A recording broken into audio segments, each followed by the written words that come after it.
Assalamualaikum warahmatullahi wabarakatuh.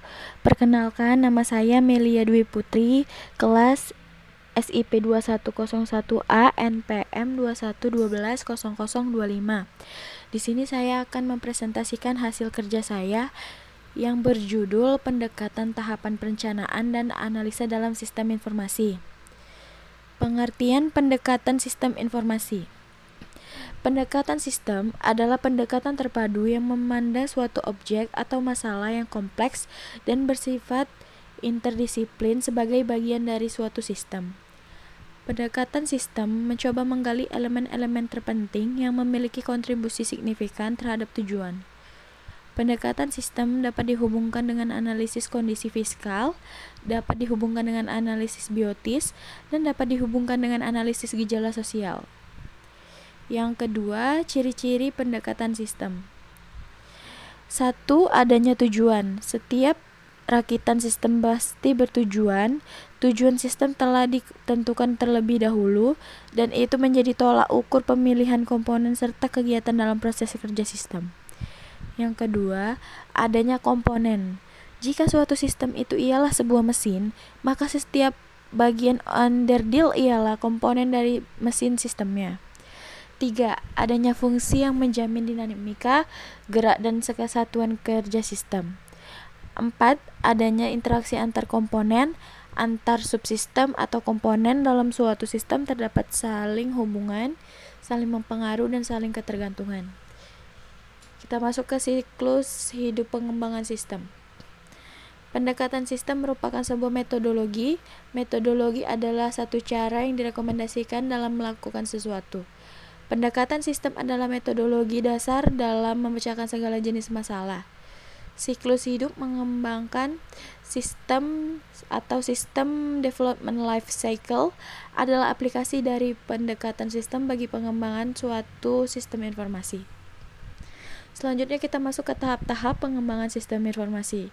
Yang pertama ada survei sistem, yaitu ada identifikasi permasalahan, peluang atau arahan investigasi awal untuk melihat kebutuhan pengguna, definisi lingkup kerja untuk mengetahui ruang lingkup aplikasi yang akan dikembangkan, dan penyusunan proposal. Yang kedua ada analisis sistem, sebuah teknik pemecahan masalah yang mendekomposisikan sebuah sistem menjadi komponen-komponen penyusunnya dalam rangka mempelajari lebih jauh bagaimana komponen sistem tersebut bekerja dan berinteraksi dengan komponen lainnya untuk suatu tujuan tertentu. Yang ketiga ada desain sistem. Manfaat desain sistem ini adalah memberikan gambaran rancang bangun atau blueprint yang lengkap sebagai penuntun atau guideline bagi programmer dalam membuat aplikasi. Yang keempat ada pembuatan sistem.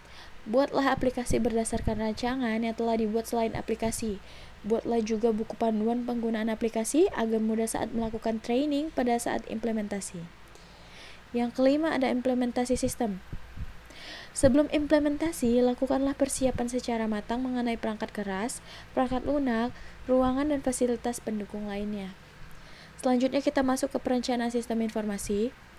Perencanaan sistem informasi merupakan suatu kegiatan yang memiliki tujuan untuk mendesain sistem baru yang dapat menyelesaikan masalah-masalah yang dihadapi perusahaan yang diperoleh dari pemilihan alternatif sistem yang terbaik.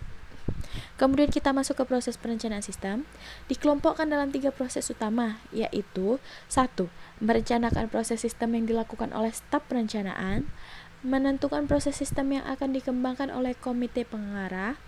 Yang ketiga ada mendefinisikan proyek sistem yang dikembangkan oleh analisis sistem. Selanjutnya kita masuk ke analisa sistem informasi. Analisis sistem informasi adalah penguraian dari suatu sistem informasi yang utuh ke dalam bagian-bagian komponennya dengan maksud untuk mengidentifikasikan dan mengevaluasi permasalahan, kesempatan, hambatan yang terjadi, dan kebutuhan yang diharapkan sehingga dapat diusulkan perbaikan. Kita masuk ke langkah-langkah analisa sistem. Yang pertama ada identify, merupakan mengidentifikasikan masalah. Yang kedua ada understand, merupakan pemahaman kerja dari sistem yang ada. Yang ketiga ada analyze, merupakan menganalisis sistem. Yang keempat ada report, merupakan membuat laporan hasil analisis. Lalu kita masuk ke tujuan analisis sistem. Yang pertama ada, kita dapat membuat keputusan jika sistem saat ini bermasalah ataupun juga tidak berfungsi dengan baik, dan hasilnya analisisnya akan digunakan sebagai dasar untuk memperbaiki sistem. Yang kedua, mengetahui ruang lingkup pekerjaan yang akan dapat ditandatangani. Yang ketiga, mengidentifikasi masalah atau mencari pemecah masalahnya. Yang keempat, mempelajari sistem yang sedang berjalan saat ini. Yang kelima, memberikan pelayanan kebutuhan informasi kepada fungsi manajerial di dalam pengendalian pelaksanaan kegiatan operasional perusahaan.